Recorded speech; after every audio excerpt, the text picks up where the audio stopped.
learning traits. In today's video, we are diving into one of the most widely adopted cybersecurity frameworks in the world, the NIST cybersecurity framework. But first, let's talk about the bigger picture of it. There are like several established frameworks organizations use to guide how they respond to cybersecurity threats and incidents. Some of the most commonly used include NIST as well as SANS. So, NIST cybersecurity framework developed by US National Institute of Standards and Technology. It provides a risk-based approach to managing cybersecurity across five core functions. If you can see on your left, preparation, identification, containment, eradication, recovery, lessons learned.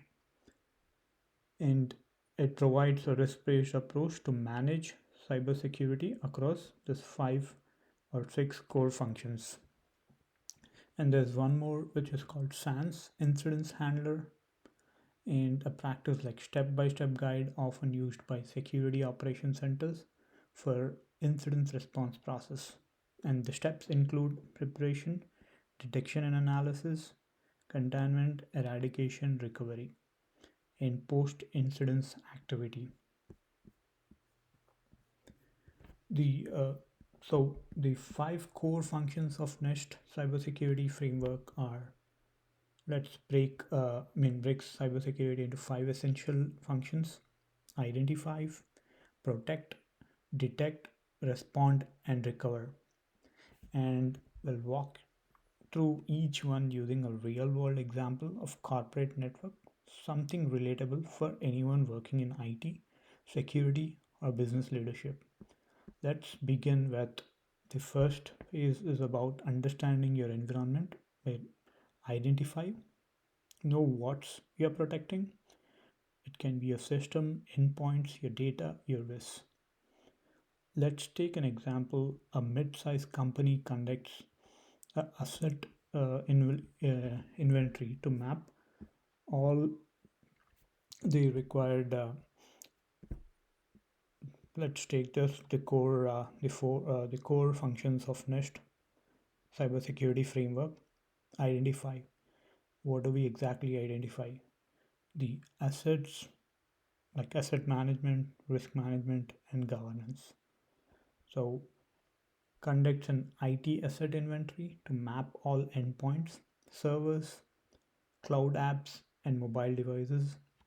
It also includes high risk areas like financial server, which stores sensitive data like customer data. That's about, the key activities involve asset management, risk assessment, governance, and coming to protect. Once you know what's critical, the next step is to protect it, right?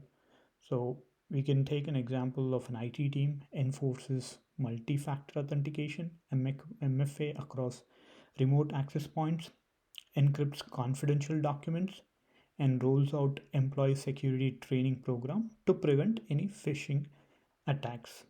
And what are the key activities here?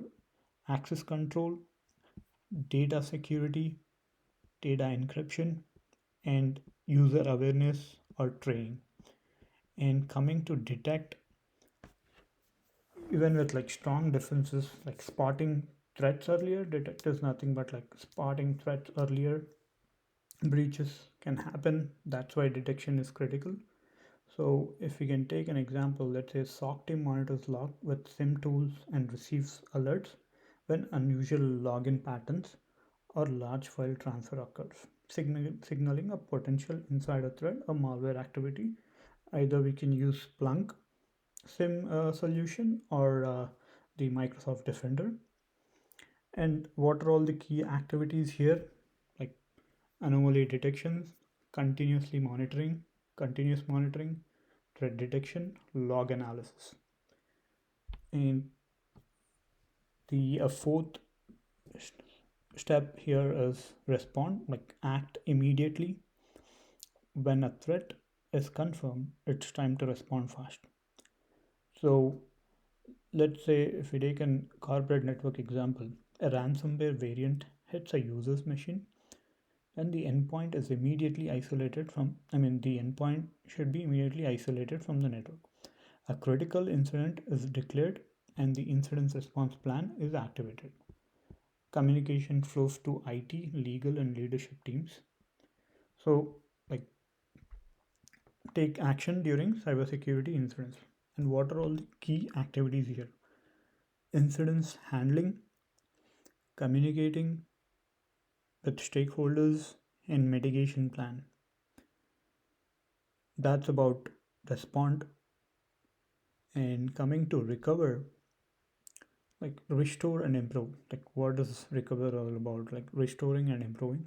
Finally, like we recover. This phase focuses on restoring normal operations and improving security for the future. And if we take an example, the company restores clean backups to impacted systems, conducts a lessons learned session, and then implements additional email filtering and vulnerability patches to avoid similar incidences in the future. And what are all the key activities here? System restoration, lessons learned, recovery plan, and communicating and documenting as well. Documenting also falls in this stage. So these are five core functions of NIST cybersecurity framework: identify, protect, detect, respond, recover. And what are all different categories for each function? If you can see on the screen, identify category would be like asset management, business environment, governance, risk assessment, and all those different categories which we'll be looking at. Whereas protecting is identify management, authentication and access control, awareness training, data security, process and procedures, maintenance, and for detect anomalies and event security, like continuously monitoring SIM solutions, EDR solutions like Splunk, Cisco AMP, or Microsoft Defender to detect, to monitor alerts. And if you find anything suspicious, investigate it, analyze it, and detect it by creating dashboards or alerts in the SIM solution. Whenever there is something suspicious, it will notify you via email or on your dashboard. And respond was like response plan, communications, analysis, mitigation, and improvements. Recover, recover planning, like improvements, communications, and next comes like lessons learned, where you can list all the lessons you learned and also documenting it so that when a similar event occurs, you can just follow that document. It's more like a playbook. So that's about NIST cybersecurity framework functions as well as key activities where we should be focusing for each stage or each step in the in the NIST life cycle. Incident response life cycle. So if you are looking to improve your company's cybersecurity maturity, this framework is a perfect place to start. Hit the like button if this helped you. Subscribe for more real world cybersecurity insights and tell us in the comments which this cybersecurity framework do you find most challenging to implement in your environment. Until next time, stay alert, stay protected. Thank you.